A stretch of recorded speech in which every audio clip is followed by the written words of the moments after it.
Assalamualaikum warahmatullahi wabarakatuh.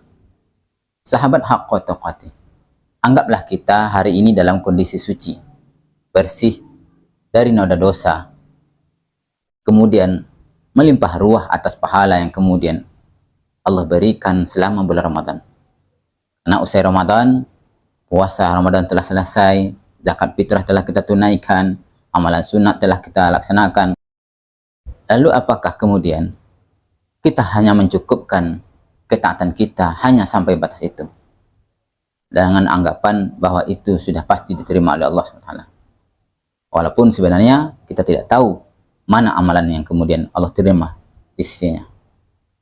Dalam hal ini, saya ingin menyampaikan bahwa sesungguhnya bicara tentang suci dalam istilah Arab yang disebut dengan taharah, ada suci secara fisik, ada suci dalam artian bersih dari dosa.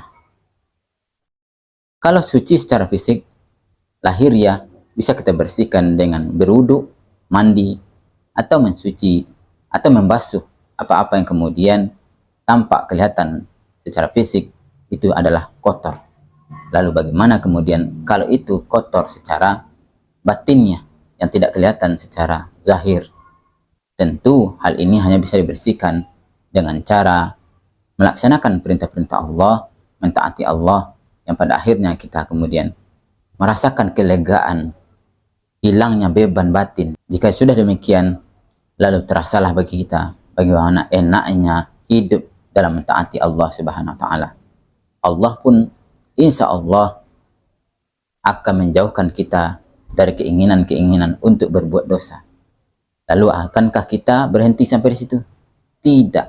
Dalam hal ini, sikap yang baik bagi seorang muslim adalah terus beramal, berproses, menyesuaikan setiap amal itu dengan Islam.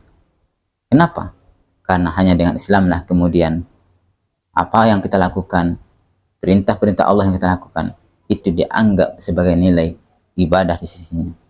Tapi kemudian kalau kita berhenti melaksanakan perintah Allah, apalagi tidak diukur dengan agama kita yang kita yakini, dalam hal ini adalah Islam, tentu kita menganggap itu sudah diterima, padahal tidak layak di sisi Allah Subhanahu wa Ta'ala sebagai amalan yang diterima.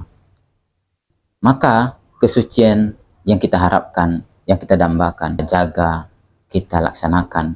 Kalau itu berupa larangan, kita hindari. Demikian. Assalamualaikum warahmatullahi wabarakatuh.